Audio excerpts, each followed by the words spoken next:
It's time for your Week 9 DFS 2-minute drill. Okay, starting off at the QB position, Josh Allen, Lamar Jackson, and Joe Burrow, all worth their salaries this week. But for value plays, I'm looking at the Houston-Miami game. In the 2 games before last week in that tough Bills matchup, Tua had thrown for 600 yards and 6 touchdowns. Well, Houston's another soft matchup he should be able to exploit, and he's only 7,300. And Tyrod Taylor is back. Before injury, he was having a career year, and at only 6,900, I'm pairing him with the $6,800 Brandon Cooks and throwing it in a GPP. Miami has allowed the 3rd most FanDuel points to opposing wide receivers and the 2nd most to opposing QBs.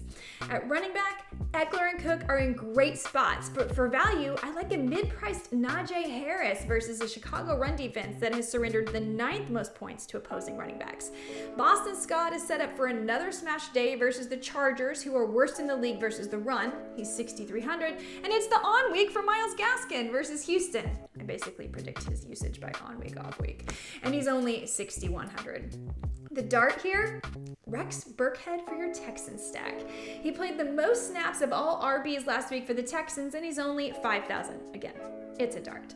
But if you're gonna stack Texans or Miamis, you can play Cooper Kupp and Jamar Chase this week in smash matchups.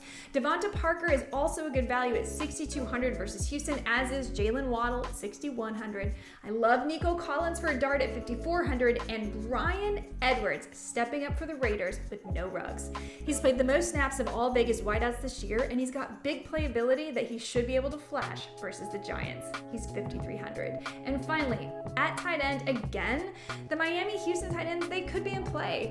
Gesicki's 6,500 versus a Houston team that has surrendered the 3rd most FanDuel points to opposing tight ends, and Akins is only 4,800 versus a Miami team that has surrendered the 4th most FanDuel points to opposing tight ends.